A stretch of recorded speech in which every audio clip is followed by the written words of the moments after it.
Assalamualaikum warahmatullahi wabarakatuh. Perkenalkan, nama saya Ajeng Wandari dari kelas 11 F5 nomor absen 2. Di sini saya akan menceritakan tentang dakwah perbaiki salatmu untuk perbaiki hidupmu. Salat kita inilah yang sebenarnya menjadi barometer penilaian bagi kita di akhirat kelak. Dan itu pula sebenarnya yang menjadi barometer di dunia ini. Maka inilah saatnya evaluasi diri. Pasti ada yang tidak beres apabila berhadapan dengan masalah rumah tangga dan yang ruwet dan gak selesai-selesai. Maka ini juga sudah alarm untuk introspeksi diri. Apakah salat kita sudah benar dan rapi? Juga masalah-masalah lain yang kita hadapi dalam kehidupan sehari-hari, termasuk bisnis dan persoalan tingkat pemerintah. Nah, sampai di sini akal kita pasti akan bertanya, apa benar salat adalah solusi dari setiap permasalahan hidup? Oleh karena itu, marilah kita kesempatan ini mengupdate pemikiran kita tentang salat. Mari kita lihat dalam surat Al-Baqarah ayat 45-46 yang artinya, jadikanlah sabar dan salat sebagai penolongmu, dan sesungguhnya yang demikian itu sungguh berat, kecuali bagi orang-orang yang khusyuk, yaitu orang-orang yang meyakini bahwa mereka akan menemui Tuhannya dan bahwa mereka akan kembali kepadanya. Di ayat ini, Allah memberi petunjuk kepada kita untuk menjadikan sabar dan salat sebagai jalan yang akan mendatangkan pertolongannya.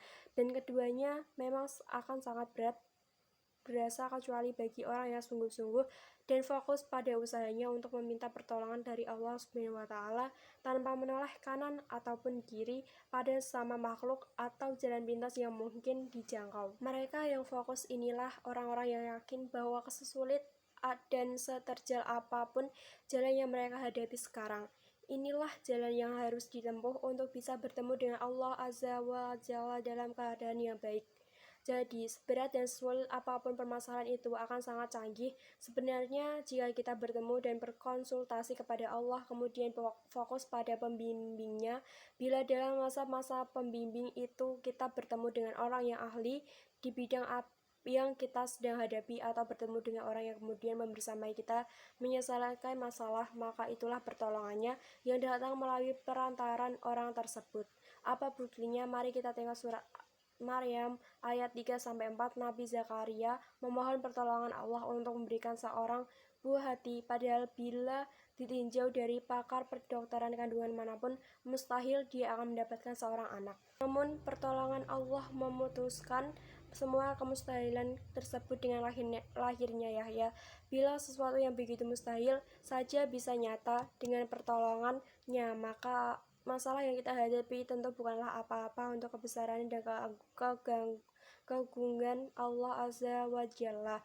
Maka sesungguhnya salat dan kesabaran dalam doa adalah kunci dari segala permasalahan hidup kita. Mengapa orang yang salatnya berantakan juga akan berantakan hidupnya? Karena salat adalah tanda ketandukan dan keserahan seseorang kepada Allah Ta'ala. Manakala seseorang yang sudah menyia-nyiakan salatnya, menunda apalagi meninggalkannya, maka berarti ia tidak menjadikan Allah sebagai Tuhannya, sebagai Raja yang paling berhak mendapatkan kesiagaan yang paling berhak mendapatkan kepatuhan dan pelayanan dirinya. Maka pada siapa sebenarnya orang ini tanduk? Tidak lain ia tunduk pada syahwatnya, pada kepentingan dunianya, dan pada ketakutannya kepada selain Allah Ta'ala. Seberapa hebat dan seberapa tinggi pendidikan seseorang, pasti ia akan bodoh dan berantakan hidupnya manakala ia sudah mengikuti syahwatnya. Mari kita lihat sendiri kehidupan yang kita jalani, bandingkan mana yang lebih mudah dan lebih besar manfaat manakala kita menjalani hidup yang mengutamakan salat dengan hidup yang mengutamakan kekhawatiran kita akan rezeki.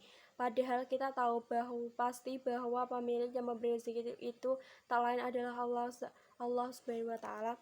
Terima kasih atas informasinya saya berikan. Wassalamualaikum warahmatullahi wabarakatuh.